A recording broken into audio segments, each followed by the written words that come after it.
এখানে আজকে একটি ইন্টারেস্টিং অঙ্ক আছে, √49%, এর ভ্যালু কত হবে? এখানে তিনটে অপশন আছে, a equal to 7%, b equal to 70%, c equal to 700%। অর্থাৎ এখানে তিনটে অপশন পার্সেন্টেজে দেওয়া আছে। তো অঙ্কটা কেমনভাবে করা সম্ভব? যদি এখানে স্কোয়ার রুটের মধ্যে 49 থাকতো তাহলে সেটা খুব ইজি হতো, কিন্তু এক্ষেত্রে পার্সেন্টেজ দেওয়া আছে, তাহলে অঙ্কটা কেমন হবে?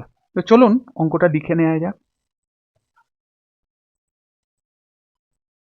49%, তাহলে সেটাকে কেমনভাবে লেখা যায়?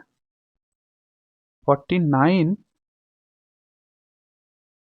It's very obvious. তাহলে 49 কে লেখা যায় 7 × 7, আর 100 কে লেখা যায় 10 × 10। তাহলে 7 × 7, তাহলে 7 বেরিয়ে আসবে, আর 10 × 10, 10 বেরিয়ে আসবে।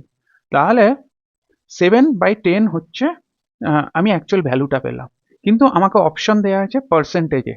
তাহলে পার্সেন্টেজের জন্য আমাকে কি করতে হবে?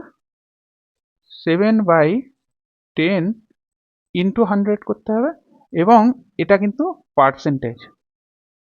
এই দুটো ইকুয়াল তখনই করতে পারবো যখন আমি পার্সেন্টেজ দেবো।